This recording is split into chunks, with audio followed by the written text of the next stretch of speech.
जब जिंदगी के सारे रास्ते बंद हो जाए, एक बौद्ध भिक्षु की कहानी प्रस्तावना। कई बार जिंदगी में हम खुद को ऐसे मोड़ पर पाते हैं जहां हर रास्ता बंद दिखता है। इन कठिनाइयों के समय हम आशा खो सकते हैं और हमारे मन में निराशा घर कर जाती है। लेकिन ऐसे समय में बुद्ध की शिक्षाएं और उनके अनुयायियों के अनुभव हमें प्रेरणा और मार्गदर्शन प्रदान कर सकते हैं।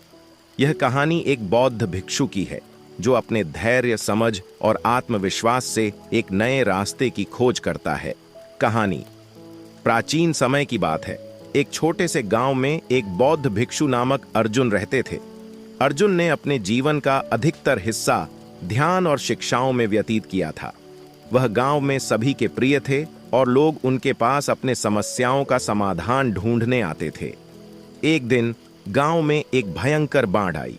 बाढ़ ने सारे गांव को तबाह कर दिया और सभी रास्ते बंद हो गए। गांव के लोग निराश और हताश हो गए। अर्जुन ने देखा कि लोग मदद के लिए रो रहे हैं और किसी भी तरह से बाहर निकलने का रास्ता ढूंढ रहे हैं। अर्जुन ने सबको शांत किया और कहा, हमारे पास दो विकल्प हैं। हम या तो इस बाढ़ की ताकत के सामने हार मान सकते हैं या हम मिलकर इस समस्या का समाधान ढूंढ सकते हैं। लोगों ने अर्जुन की बात सुनी और उनके साथ मिलकर काम करने का फैसला किया। अर्जुन ने सबको अलग अलग जिम्मेदारियां दीं। कुछ लोगों ने ऊंचे स्थान पर शरण ली, कुछ ने खाने पीने का इंतजाम किया और कुछ ने नाव बनाने का काम शुरू किया।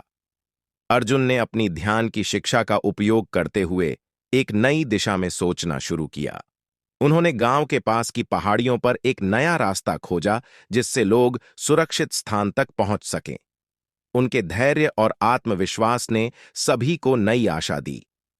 नैतिक शिक्षा इस कहानी से हमें यह सीखने को मिलता है कि जब भी जिंदगी में सारे रास्ते बंद हो जाएं, हमें धैर्य और समझ के साथ नई दिशा में सोचना चाहिए।